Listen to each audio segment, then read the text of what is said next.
Olá, queridos alunos, dando início aos nossos estudos, compreendendo a doutrina espírita, onde vamos abordar um assunto de muito interesse a todos nós, o progresso intelectual e o progresso moral. Tomo 2, módulo 11, roteiro 1.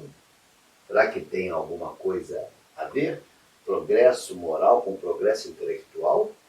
Será que eu, sendo um homem extremamente inteligente, dotado de muito conhecimento, de muitas faculdades, de muitos diplomas, será que isso pode acontecer sem ter uma moral elevada? Será que homens extremamente amadurecidos intelectualmente não teriam uma moral elevada?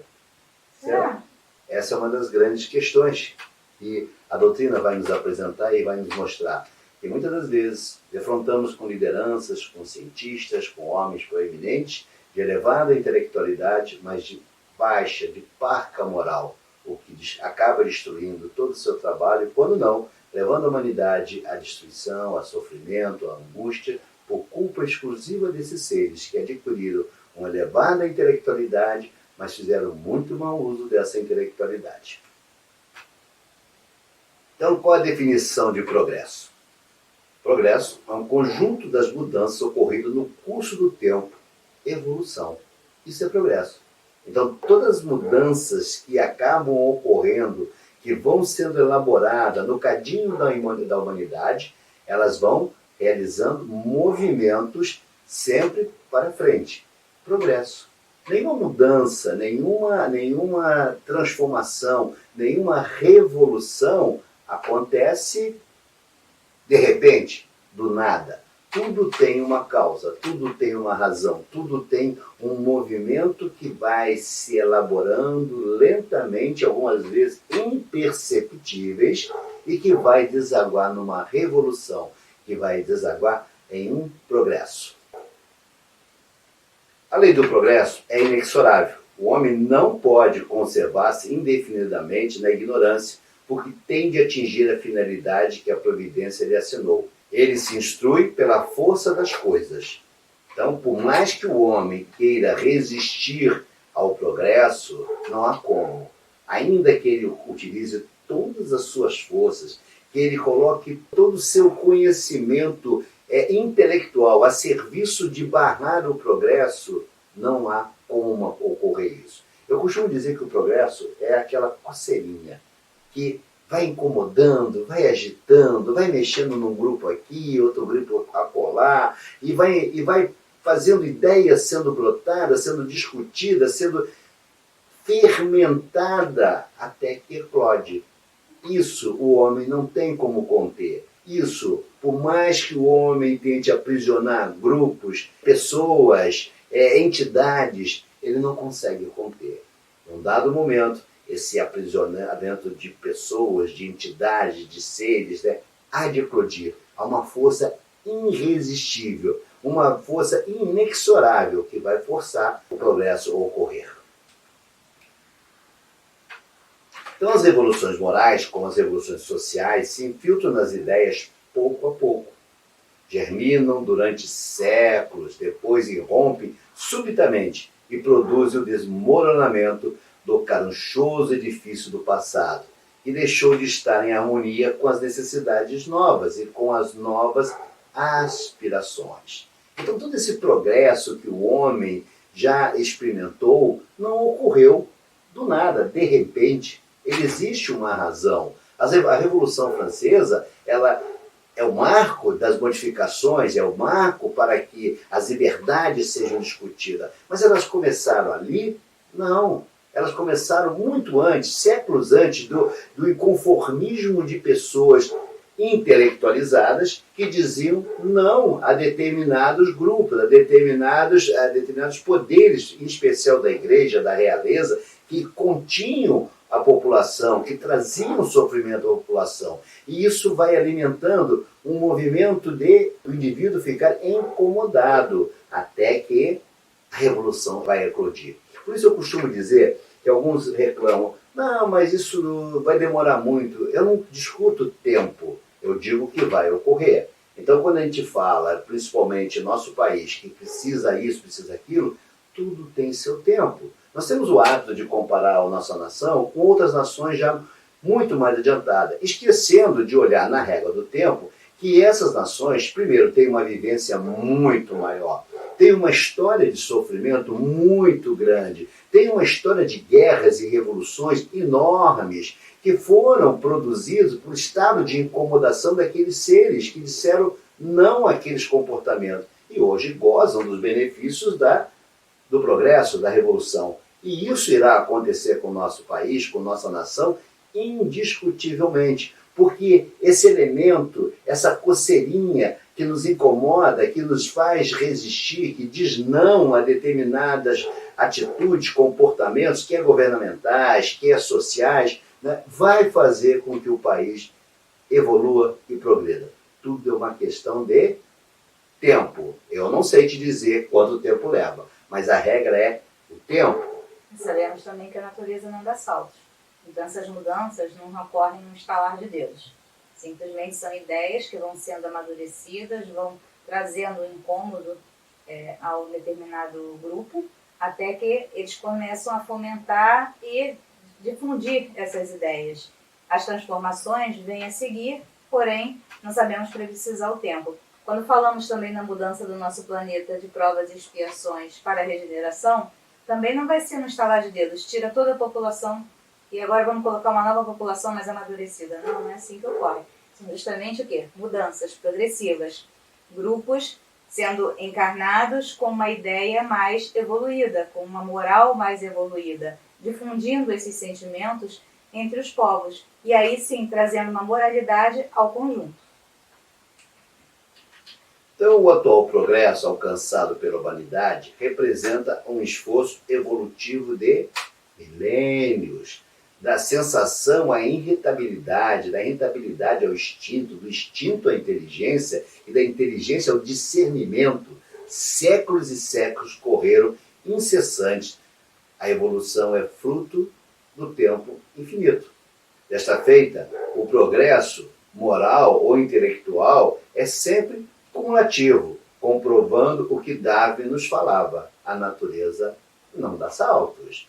Então, quando a gente fala, muitas das vezes temos essa percepção, nós não evoluímos, o homem continua primitivo. Parece até que está pior. Parece até que está pior. São comentários um tanto quanto equivocados, enebriados, em função de que falta ao homem a percepção de olhar no retrovisor da história.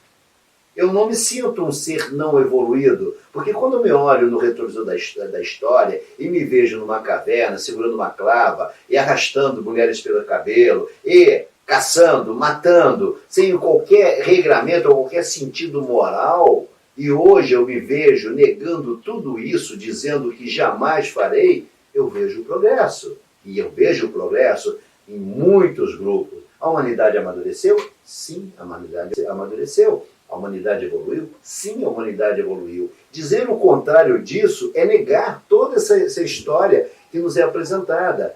Teimar em dizer que não há evolução do homem é insistir no manto de uma ignorância, porque o homem está a evoluir sim. Talvez não chegue aos padrões desejados por muitos, talvez não chegamos ao estado angelical. Aliás, um grande defeito, um grande equívoco de todos nós é achar que estamos no mundo encarnado para nos tornarmos anjos. Não, não é verdade. Aqui não nos tornaremos anjos, não. Estamos trabalhando, estamos num processo de transformação para atingirmos os graus da angelitude. Mas isso não ocorrerá agora, e muito menos neste planeta, e muito menos ainda quando esse planeta quiçá chegar à condição de planeta de regeneração. Então, é um ledo engano, é uma tolice, é uma infantilidade, é uma ilusão acreditar que essa transformação irá ocorrer já. Não, eu não vou me tornar anjo, eu não vou me tornar espírito superior nesta jornada. Seria o ideal, mas não me tornarei, porque eu ainda tenho muito que errar, eu tenho muito que aprender, eu tenho muito que cometer equívocos e corrigir esses equívocos, e que só vão ocorrer na medida em que eu vou experimentar sofrimento, porque através de um processo de ensinamento nós não aprendemos. Aliás, eu costumo dizer, para aprender errado não precisa de mestre, para aprender o certo eu preciso do professor. Então, olha que diferença. Então, nós não temos como corrigir nosso curso se não tivermos bons mestres para nos ensinar. Enquanto nós estivermos encarnados, vamos cometer equívocos sim, mas isso não vai invalidar o progresso que eu já adquiri. Eu já não habito mais as cavernas. O meu sentimento já é um sentimento amoroso, eu já não tenho mais o gosto pelo sangue, eu já tenho uma outra percepção, eu já estou mais humanizado. E quando esse processo de humanização ocorreu, ele ocorreu agora? Ocorreu nessa encarnação? Não. Foi um processo longo, lento, de séculos e séculos de maturidade, até chegar no estágio que hoje nos encontramos. Então tenhamos cautela quando afirmamos ou comparamos uma determinada nação com outra, ou afirmamos que a A ou B não evoluiu. Nós evoluímos sim, cada qual no seu estágio, cada qual no seu momento, cada qual colhendo através das suas experiências as lições que aquela lição deixou para aquele grupo. Então todos nós estamos evoluindo. Há duas espécies de progresso, que uma a outra se prestam mútuo apoio, mas que, no entanto, não marcham lado a lado. O progresso intelectual e o progresso moral. Infelizmente, porque o ideal seria que essas duas forças caminhassem juntinhas, se elevassem. E quando o homem, quando o espírito encarnado adquire essa percepção através do processo de consciência, não são de legislações materiais, mas processo de consciência, de amalgamento às leis do Criador, submissão às leis do Criador, ele se eleva na mesma razão.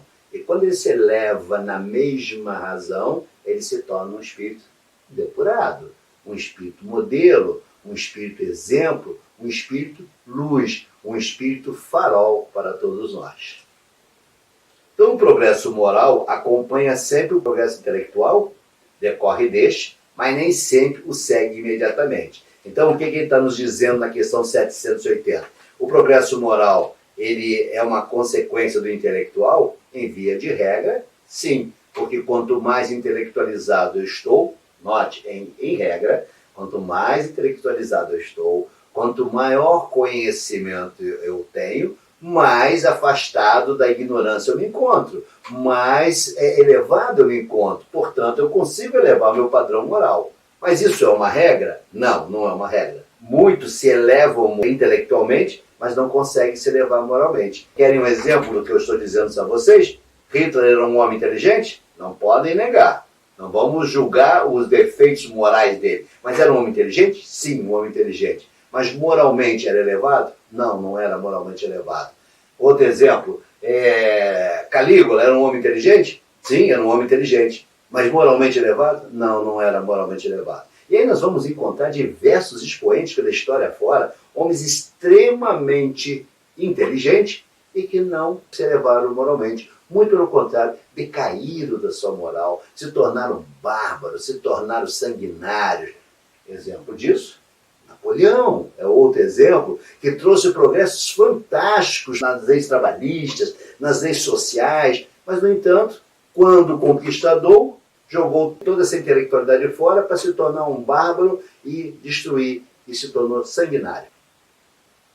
O progresso intelectual engendra o progresso moral, fazendo compreensíveis o bem e o mal.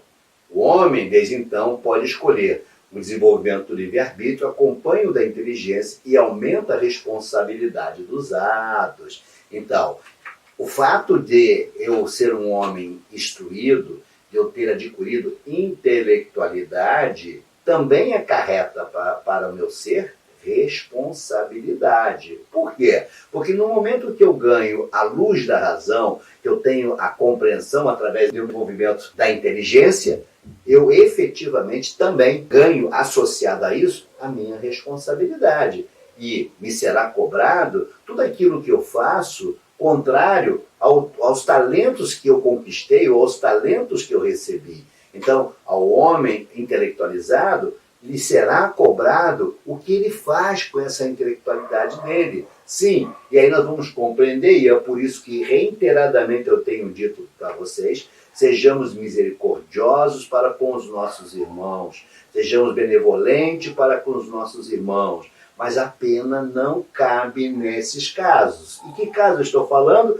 quando o indivíduo volta a reencarnar com uma idiotia, quando ele volta numa dependência psíquica, quando ele volta numa deformação, ali você vai encontrar, numa procura, numa pesquisa mais aprofundada, que esse ser, ele é fruto de mau uso de sua intelectualidade, de mau uso de sua inteligência. E as leis do Criador são leis imutáveis e que não vai premiar, nem tampouco vai castigar. Vai dar a ele a justa medida daquilo que ele ofertou. Então, se eu utilizo mal essa minha inteligência, se eu desvirtuo os meus irmãos, se eu os conduzo mal, se eu os trago sofrimento, seja um grupo ou uma humanidade como um todo, eu trago sofrimento, é claro que eu irei ser responsabilizado. E não tem melhor forma do que, mais à frente nós vamos estudar isso lá no tom único, né? Não tem a melhor forma de mostrar a minha imperfeição moral é que voltar em um corpo aprisionado de uma debilidade mental,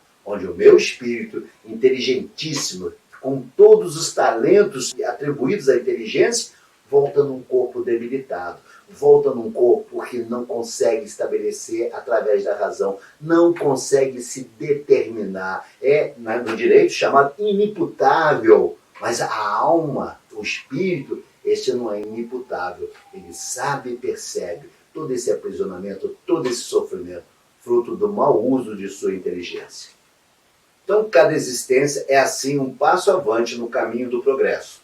É importante considerar também que o espírito progride igualmente na erradicidade, adquirindo conhecimentos especiais que não poderia obter na Terra, como um encarnado.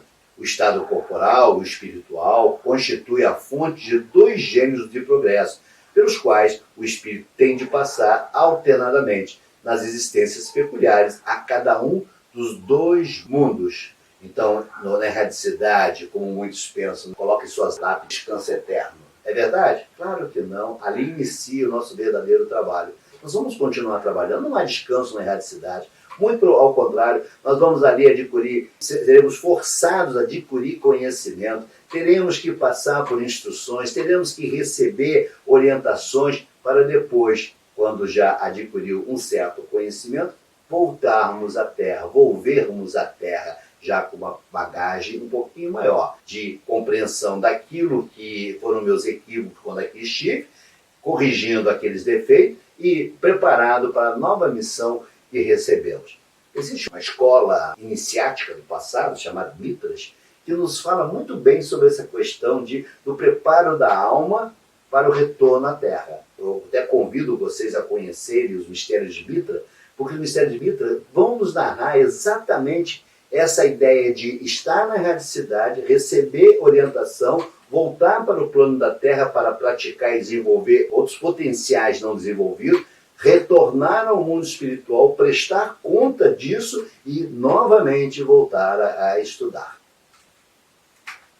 Então, qual é o maior obstáculo ao progresso? Qual será o maior obstáculo ao progresso? Será que você não foi para a escola? Será porque você não teve oportunidade de adquirir um conhecimento de uma universidade? Será porque você não ficou na escola aprendendo a tabuada? Será que isso é a dificuldade do seu progresso? E como se explicaria tantas pessoas que não tiveram menores condições e aí buscando com reportagens dadas, buscando livros em lixeiras, estudaram e conseguiram chegar à universidade?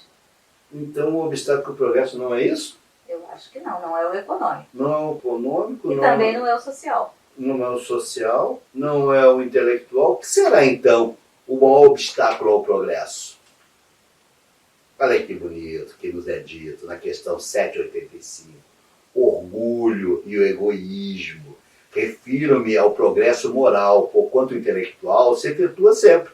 Basta ir para a escola que você vai adquirir. Basta você ler um livro, até na lixeira, que você vai adquirir o intelectual. Basta viver. Basta viver para que você adquira o progresso intelectual. À primeira vista, parece mesmo que o progresso intelectual reduplica a atividade daqueles vícios, desenvolvendo a ambição e o gosto das riquezas, que é seu turno, e citam ao homem a empreender pesquisas que esclarecem o espírito. Assim é que tudo se prende no mundo moral como no mundo físico, e que do próprio mal pode nascer o bem. Curta, porém, é a duração deste estado de coisa, que mudará a proporção que o homem compreender melhor que, além da que o gozo dos bens terrenos proporciona uma felicidade existe maior e infinitamente mais duradoura. O que ele está nos dizendo aqui? Ele está nos falando a felicidade que Jesus nos apresenta, que nos ensinou há 2000 anos atrás, que outros avatares nos apresentaram o caminho da felicidade. Que caminho é esse da felicidade? Da transformação moral. E que vamos trocar essa palavra moral para transformação ética, onde eu compreendo que o caminho da felicidade passa necessariamente pela caridade, pelo amor e pela justiça. Compreendendo essas três palavras em suas mais elevadas acepções, nós encontraremos o caminho da felicidade. É isso que Jesus nos ensinou, é isso que Siddhartha Gautama nos apresentou, é isso que tantos outros, Pitágoras nos apresentou. É uma infinidade de seres iluminados que passaram pela Terra nos apresentou. Qual o caminho da felicidade? E ele necessariamente precisa passar pela minha elevação moral, pela minha aproximação aos princípios éticos. E quando eu adquiro esses valores éticos e faço que esses valores éticos venham a interagir dentro do meu ser, ou seja, eu vou incorporar esses valores, ali eu encontro a felicidade. E muitas das vezes eu não preciso nem ter materialidade. Inúmeros seres encontraram a felicidade sem ter grandes materialidades. Eu vou dar aqui um exemplo. Chico Xavier, o próprio Kardec, encontrou no servir, na elevação moral, no ensinar ética aos outros, encontrou a felicidade. É um Aristóteles que ensina ética Nicômaco, uma infinidade de outros seres que perceberam que a felicidade não reside na materialidade, reside na minha elevação moral. Em outras palavras, ele está dizendo que o obstáculo ao progresso, ele não é um obstáculo exterior, ele está dentro de nós. Nós é que nos colocamos empecilhos para a nossa evolução, para a nossa felicidade. Exatamente, porque, como bem colocamos já, o progresso intelectual, esse é fácil de adquirir. Não é tão difícil, não. Quantos seres não foram para a escola e na frente de um computador adquiriram conhecimento? Tem um filme, o Jardineiro, esqueci o nome do filme, do Jardineiro, que mostra isso, que ele viveu preso num local, mas ele absorveu tanto conhecimento através de livros, de jornais, de informação, que ele tinha um profundo conhecimento. Mas ele tinha experiência? Não, não tinha. Então você vê que intelectualidade você pode adquirir sim. Até mesmo aprisionado você pode adquirir a intelectualidade. A moral não. A moral ética tem a ver com vivência, com experiência, tem a ver com transformação. Então, entre os povos civilizados, o progresso intelectual tem recebido, no correr desse século, todos os incentivos. Não há dúvida disso. Temos aí, desde o tempo da Era das Trevas até os dias atuais, o progresso intelectual foi fantástico. Nós temos aí uma internet, nós temos aí a medicina, nós temos aí a astronomia, nós temos a física, a química, com uma explosão de conhecimento intelectual fantástico. Muito falta para que o progresso moral se ache no mesmo nível. Já não é a verdade que acontece com o progresso moral. Entretanto, comparando-se os costumes sociais de hoje com os de alguns séculos atrás, só um cego negaria o progresso realizado. Ora, sendo assim, por que haveria essa marcha ascendente de parar com relação de preferência ao moral do que com relação ao intelectual? Então ele nos questiona, né, que não há como essa marcha parar. Nós atingiremos o progresso moral, sim, à custa, naturalmente, de muito sofrimento. Continuo dizendo, para errar, não precisamos de professores. Para acertar, precisamos dos mestres. Então, o professor do nosso erro é a dor. É ele que nos ensina, é ele que nos faz compreender os nossos equívocos e faz os nossos ajustamentos. Quando nos fala sobre o aguilhão nada mais é que aquele, para aqueles que não conhecem, um gado que puxa uma carreta, alguns deles são teimosos. Então a parelha de bois, né, alguns são teimosos. E é preciso ter aquele espeto para machucar e fazer com que ele volte a trilha e leve a parelha toda no mesmo caminho.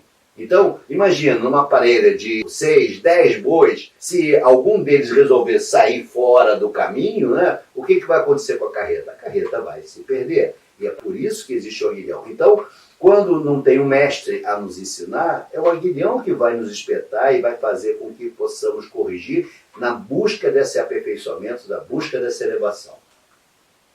Então o progresso é principalmente resultado do esforço individual. Quanto maior for o nosso empenho, melhor serão os resultados alcançados. O progresso dos espíritos é o fruto do próprio trabalho, mas como são livres, trabalham no seu adiantamento com maior ou menor atividade, com mais ou menos negligência, segundo sua vontade, acelerando ou retardando o progresso e, por consequente, a própria felicidade. Enquanto uns avançam rapidamente, entorpecem-se outros quais poltrões nas fileiras inferiores. São eles, pois, os próprios autores de sua situação, feliz ou desgraçada, conforme esta frase do Cristo: a cada um segundo as suas obras. Todo espírito que se atrasa não pode queixar-se senão de si mesmo, assim como o que se adianta tem um mérito exclusivo do seu esforço, dando, por isso, maior apreço à felicidade conquistada. Isso é um texto que foi tirado do Céu e Inferno, onde ele nos mostra a responsabilidade que pesa sobre os ombros de cada um. Então, eu não posso culpar o meu não adiantamento porque ela não quis se adiantar. O adiantamento é individual, depende unicamente da minha vontade, do meu querer, do meu desejo de me transformar. Então, aí você vai entender por que uma Joana de Ângeles é diferente da nossa percepção, por que o André Luiz evoluiu, por que o Bezerra de Menezes evoluiu, por que tantos outros espíritos evoluíram, cometeram equívocos? Sim, o exemplo que eu sempre cito é Paulo. Paulo foi um perseguidor, Paulo cometeu assassinatos, Paulo matou, Paulo escravizou, Paulo fez tudo isso. Mas Paulo percebeu que estava no caminho equivocado e Paulo resolveu entender, apesar de ter o aguilhão espetado e derrubado do cavalo, literalmente caiu do cavalo, ele aprende a lição e resolve seguir o projeto Jesus. E aí sim ele se torna um homem transformado. Então você observa que esse progresso ele é individual. Não depende de A, B ou C, não depende do seu instrutor que está a palestrar para você, depende de você entender o que aqui é dito e colocar em prática, em movimento, essa vontade de se transformar. E pararmos de sermos vítimas, de um modo geral, vítimas, eu não fui isso, eu não fui aquilo, por causa disso, por causa daquilo. São simples desculpas que estamos dando para responder uma única pergunta. Eu não quis progredir. Eu me neguei ao progresso. E o progresso é ofertado a todos nós. Cada um das suas dificuldades, cada um com as suas mazelas, mas todos nós recebemos a chancela do Criador de progredir. Então nós precisamos sair da zona de conforto, da zona do comodismo e levantarmos efetivamente a bandeira de querer progredir, de buscar o progresso. Então o progresso intelectual e o progresso moral raramente marcham juntos, mas o que o espírito não consegue em dado tempo, alcança em outro, de modo que os dois progressos acabam por atingir o mesmo nível. Eis porque se veem muitas vezes homens inteligentes e instruídos, pouco adiantados moralmente e vice-versa. Então, se nos serve de consolo a questão do progresso, nós percebemos que se eu não progrido nessa jornada moralmente, será me dada uma nova oportunidade para que eu perceba esses equívocos. Vou desenvolver na outra intelectualidade, o lado moral, e assim vai acontecendo sucessivamente, até que essas duas forças, moral e intelectualidade, possam se nivelarem. E aí, quando eles se nivelam, nós vamos encontrar o nosso amado Mestre Jesus, nós vamos encontrar uma série de espíritos extremamente evoluídos que compreendem, que evoluíram, chegaram ao estágio da perfeição. Que perfeição é essa que eu vos falo? A perfeição de ter acumulado intelectualidade e moral, ética, ok? Então, encerramos mais desta aula, esperando que vocês tenham gostado, dizendo a todos vocês, não se iludam, não criem fantasias, achando que está na mão do outro o progresso. O progresso está em suas mãos. Queira trabalhar para o progresso, saia desse sofá, saia do comodismo, saia da zona do conforto e vá produzir e vá fazer com que o progresso efetivamente ocorra. Ok? Nos vemos na próxima, se Deus quiser.